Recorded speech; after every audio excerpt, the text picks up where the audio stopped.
Okay, so looking at the forums and looking at Facebook and Twitter, etc., it seems obvious that some people would benefit from just a wee bit of an extra video about modulations and talking about how music changes key and some of the ways in which it does that. So that's what I'm going to do for you just now.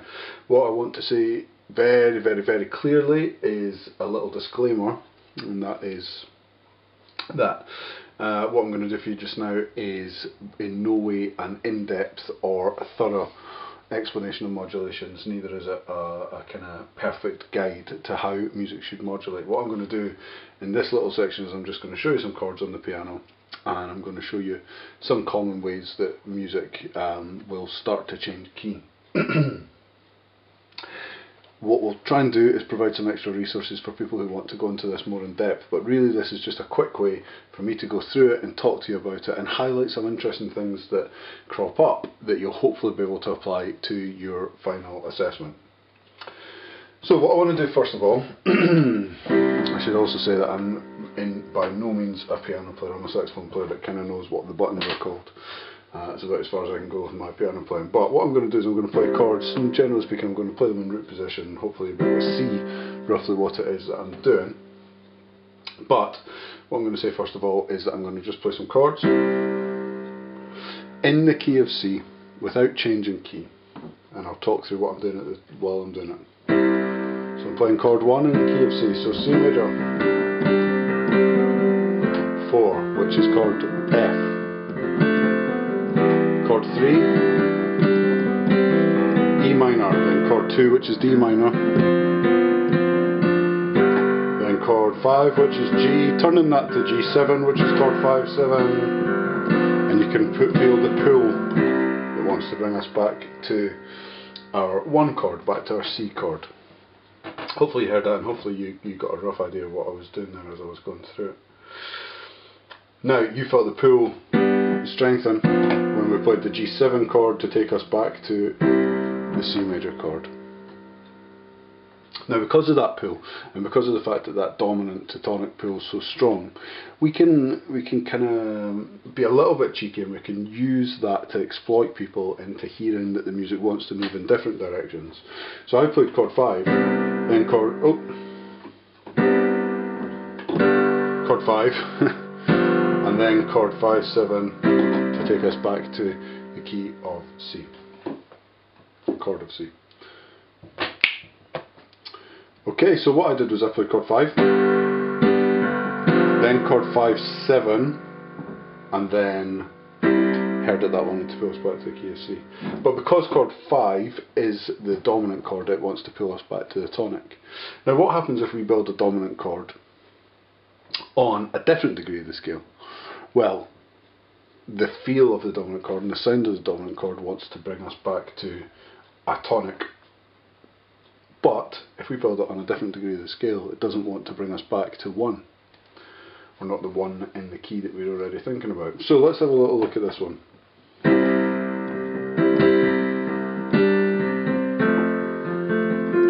So that's chord 1, then chord 4.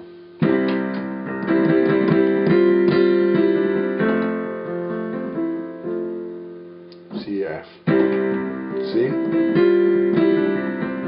F, back to C, turn that into a C7, and then play that F again. And I think what you hear there is we had a C chord, we turned it into a C7 chord by adding this B flat, and all of a sudden that had a pull. That became a dominant 7th chord, and it wanted to pull us back to the tonic of its key. Now, in C, if we turn that into a C7, that becomes 5 of a key. Which key does it become 5 of? F. Okay, so let's try another one then. We're in the key of C. And what I'm going to do this time is I'm going to play C, it's chord 1, then A minor, which is chord 6, then I'm going to play chord 2, then 5, which feels like it needs to pull back to 1. Okay. This time what I'm going to do is I'm going to play chord 1, C, then A minor. I'm going to play chord 2, but now I'm going to turn that into a dominant chord. So now we've got D7. Now we started out in the key of C, we've got chord 2, and that chord 2 has now been made into a dominant 7th chord. That's now chord 5 of something. Well, it's actually chord 5 of G. And it wants to pull us back to G. So listen again, chord 1 in the key of C, back to chord 1. 6. Chord 2. Turn that into a dominant 7th chord. Feel it's got a real new strong pull that wants to take us back to G. Now when it gets to G, that feels like the new tonic. So that's our way of modulating from the key of C to G, which is the dominant. So it's our way of modulating to the dominant. Okay, let's try another one.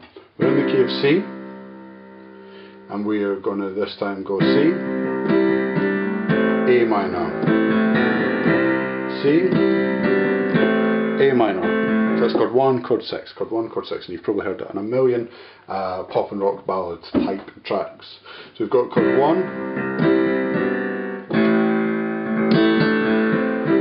C, A minor. And that could happily run around forever, and it doesn't ever feel like that the A minor's got any strong pull to it. In fact, if anything, when we hear the A minor, it wants to pull us back to C.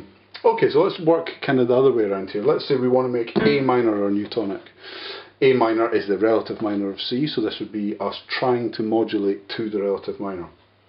Well, how are we going to do that? Well, okay, we need to think, because we're talking about this strong tonic and dominant pull, we need to create some sort of dominant pull. We need to create a nice dominant 7th chord before the A to make it feel like the tonic, to use the music terminology, to tonicize it, to make it feel like the new tonic.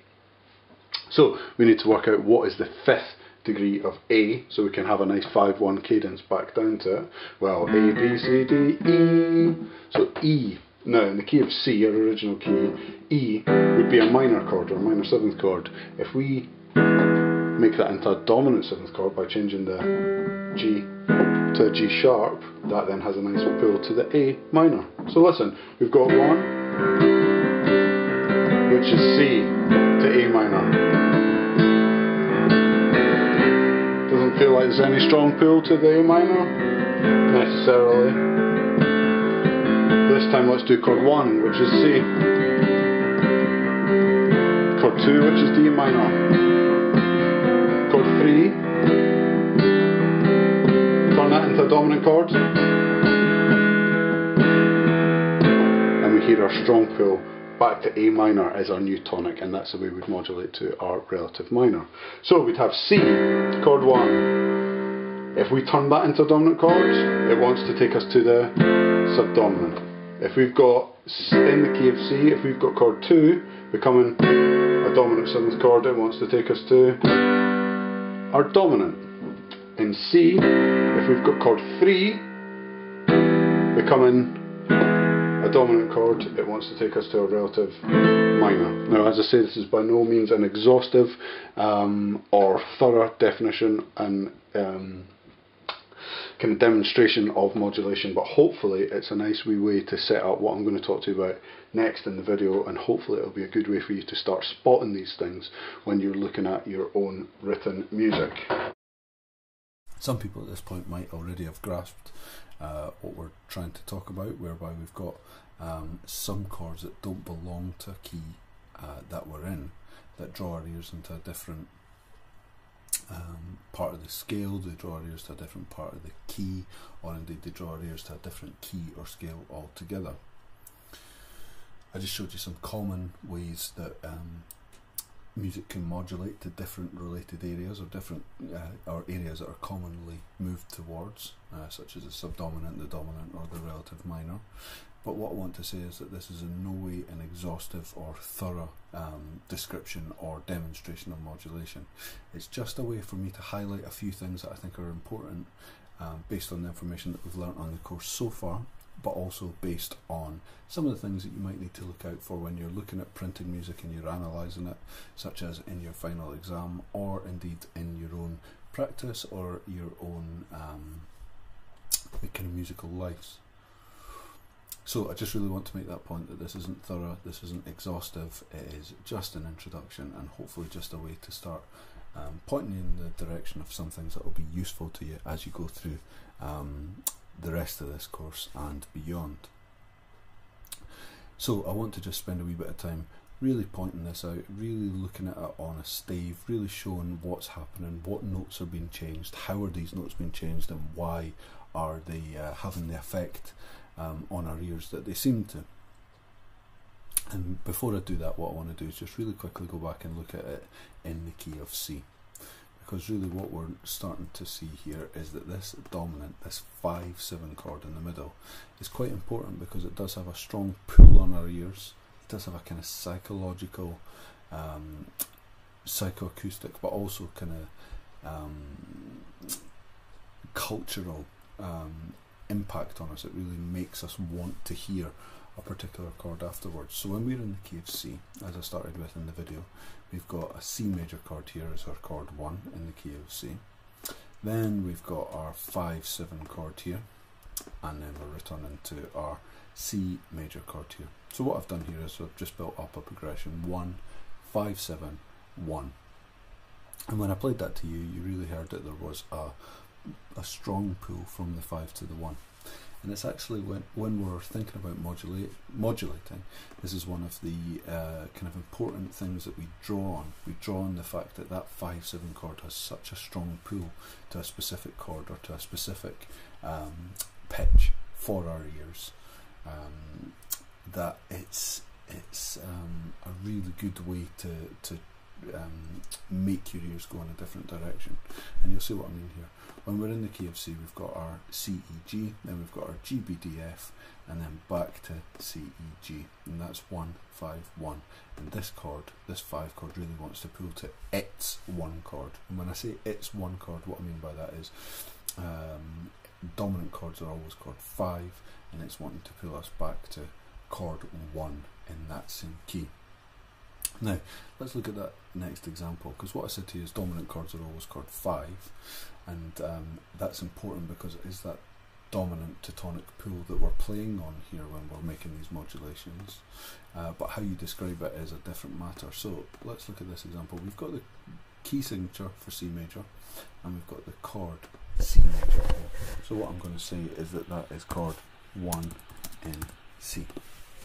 And that shouldn't come as much of a surprise to anybody. But what we've got in the next bar is that we've got a C, an E, a G, and a B flat. Now this is a major triad with a minor 7th built on C, so what we can say is that this is C dominant 7.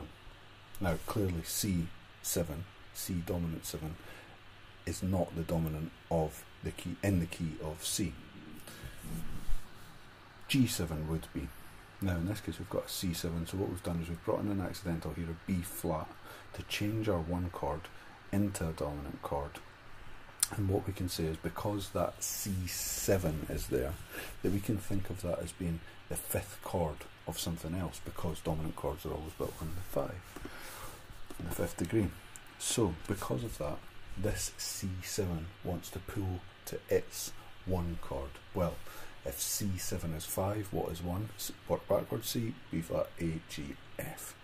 Okay, so we've got F. This C7 chord wants to pull us to this chord here, which is an F. Now, as I say, C7 wouldn't be in the key of C, so this is what we describe as a secondary dominant. It's or a borrowed dominant, if you want to use that terminology. It's a dominant chord that has been used to make our ears want to pull towards another key, another scale, and in that sense we describe that as being an important chord because what it does is it tonicizes F. It makes F feel like the tonic. Now that might be temporary and it might be short-lived, and as such what we might want to do is describe this as 5 of 4, and then we've got this chord here which is 4 if we're still in the key of C. Now that's absolutely fine, and this 5 of 4 is common to have that slash in the middle, because what that's doing is it's saying it's a secondary dominant. It's chord 5 of the scale or key that we can build on the 4th degree of our original key, but actually it's just happening for a very short period of time. We come back to 4 and it makes sense to relate 4 back to our original tonic. If this was happening for a longer period of time and it was a bit of a feature in the music, it'd be perfectly acceptable to say, okay, this is 5 in F, and what that's doing is stating that the music's changed key, and then obviously this is our new one. F is our new one. If we were going to be describing this as a significant and long-term key change, when you're doing this in your analysis and when you're doing this in your exams, or even when you're just doing this out in the real world, when you're trying to understand what's happening in a piece of music, you've got to make a decision as to whether you say that it's changed key for any long period of time as per this notation. But if it was just a very short period of time, you might want to use this notation whereby we say this is 1 in C. Yes, okay, this has stepped out of the key of C, but it doesn't make a great deal of sense to rock the boat too much in our analysis, so we're just going to say that this is actually chord 5 of the 4th chord, chord 4, and then this is just returning to chord 4. Completely up to you. Do what you feel is most suitable in any given context, but both ways are open to you, and hopefully you're understanding that actually this is not the dominant chord that we would expect to see, and as a result what this does is it pulls our ears to a different place, and actually because it's a dominant chord, it's 5 of something, it tonicizes its own 1. Okay, so let's look at this next example that I've got for you here. So we've got again the key signature of C major, so that's no sharps or flats, and we've got a C major chord, so we can say that this is 1 in the key of C. That shouldn't be too upsetting or too much of a shock to anybody. Let's look at this next chord. I've labelled that as 2, lowercase 2, because it's a D, an F and an A, and then we've got other D's in there, but DFA is its individual notes. That's a minor triad built on the 2nd degree, so that's chord 2, that's D minor, so it's chord 2 in the key of C. Now what I've done to this chord here is I've changed it so that we've got a major 3rd and a minor 7th. So again, this is a dominant 7th. So what we've got here, just to show you on screen, is a D7. Now what we're saying there is D7, well, D is the 2nd degree of the scale, so that is a dominant chord built on the 2nd degree. We know that we don't get dominant chords built on the 2nd degree if we're in the same key, so this signals that we have had a key change. There's some sort of modulation, something's happened. So this D7, as we've said, dominant is a dominant chord, and dominant chords want to resolve to the 1. So if dominant chords are 5, it wants to resolve to its own 1. Well, what is D7 the 5 of? D7 is the 5, chord 5 of G. Okay, so what we've got here is 1, 2, 2 dominant. Okay, so we've got a D7, a 7th chord built on the 2nd degree, resolving to G. And I'll just put that in so you can see what's going on. Okay, but how do we go about analysing this? Well, yeah, this is 1, this is 2, this is a 5 chord, and it's actually the 5th chord of our own 5. And by our own 5, I mean 5 in the key that we initially started in. So D7 is chord 5 of G, which is the 5th of C. So what we can say here is that this is 1, the C major is 1, the D minor is 2, annotated properly with the lowercase Roman numerals because it's minor. Then we've got 5 of 5, this is our secondary dominant, and then we've got 5. Okay, but again, because strictly speaking what's happened is we've changed key, what we could say, if this was happening for a longer period of time, again, as I say, if this was going to be a feature, and if a significant proportion of what was happening in the rest of the music was going to be in this key, it might make more sense to state this as a key change and say, okay, well, now I'm looking at these chords in terms of G, because the overall context has changed. We're now in the key of G, so what we can say is that this D7 is actually 5 in G, and that because we've now signalled a change in the way that we're writing it, this is now in the key of G. Okay, so these are very short examples, very small examples, and they really are in microcosm, because I've just boiled it down into a really basic progression of semi-breves here. But again, you want to take that away, you want to think about these ideas and really decide what you think is best for when you're notating your scores, or when you're thinking about music in your own practice and in your own musical world. So again, either of these would be absolutely fine. Now what I'm going to do is hurry this along a little bit now, just because I think you're probably starting to get the point and I don't want to labour it. So this time we're in a different key. This time I'm going to show you modulating to a different key. So again, we've got the key signature of C major, and what I should say, obviously, this will hopefully be obvious for most people, is that the same rules apply in any key.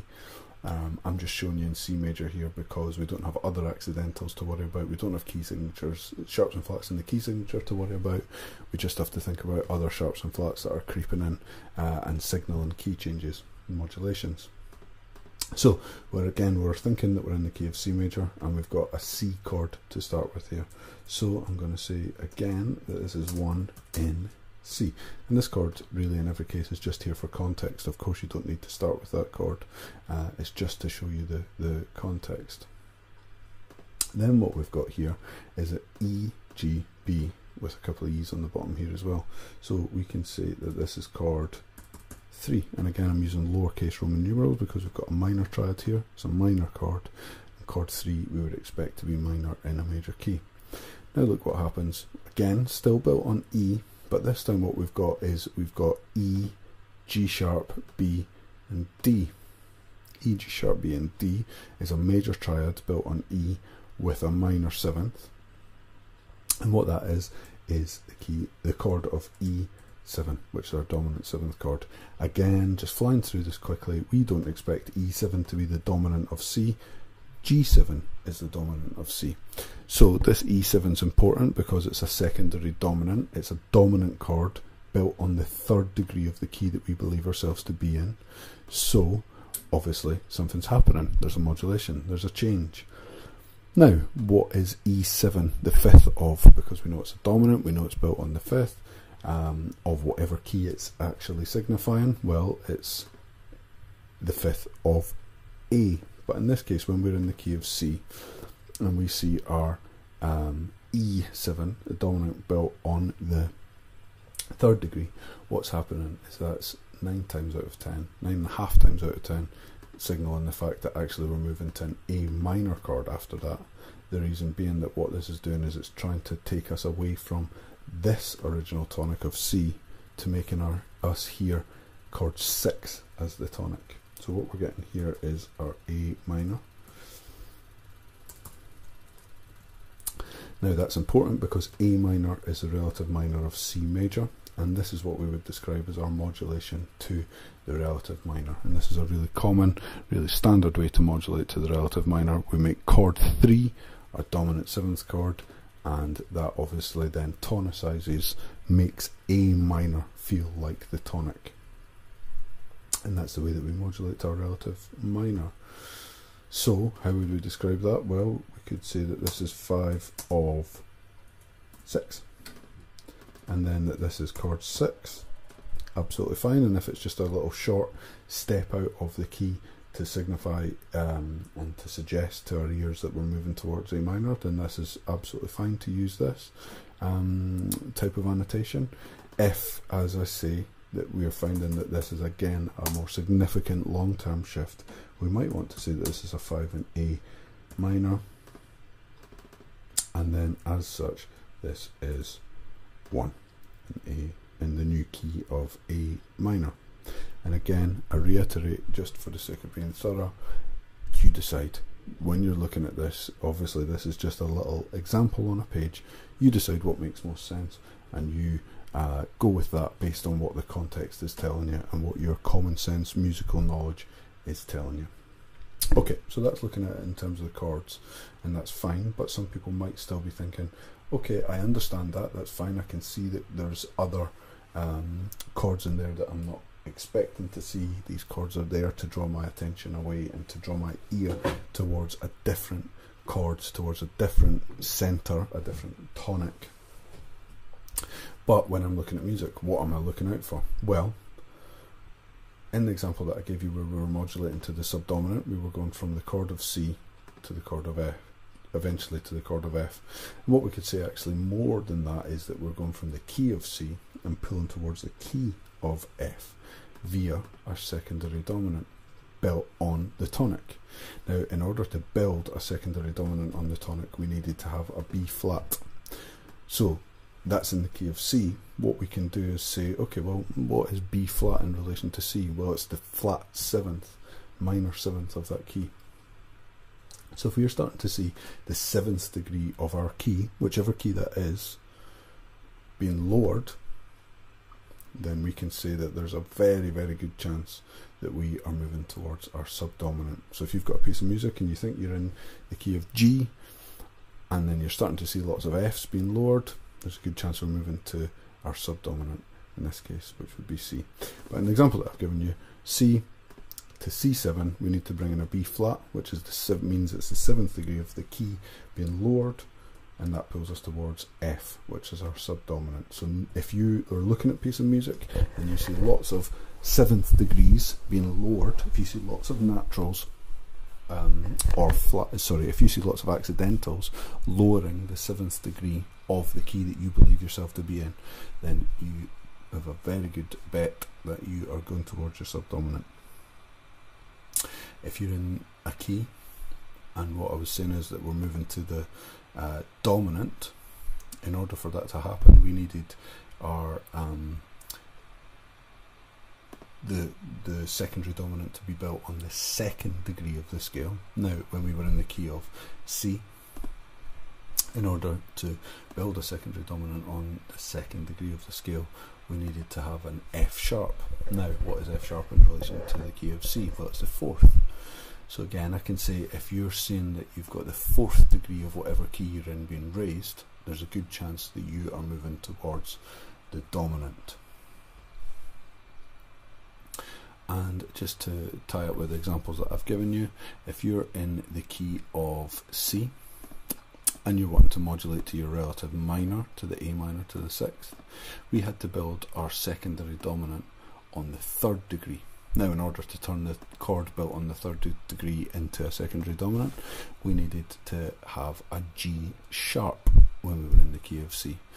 G sharp in relation to C is what? Well, it's C, D, E, F, G. It's the fifth. It has been raised. So again, just as a little kind of cheat for you, not a cheat, a quicker way to look at things. If you're in a key and you're starting to notice that there's a lot of accidentals raising the fifth degree of the key that you believe yourself to be in, then there's a very good chance that that is you moving to your relative minor. Okay, so again, this wasn't thorough, it wasn't exhaustive as a lesson in modulation. More than anything else, it was a way to show you common things that can happen, what they mean, why they're happening, and how you can spot them in written music. Hopefully the first part of the video also gave you a little idea about how you can hear them, but obviously that's not directly related to this course, although it is obviously an important link. So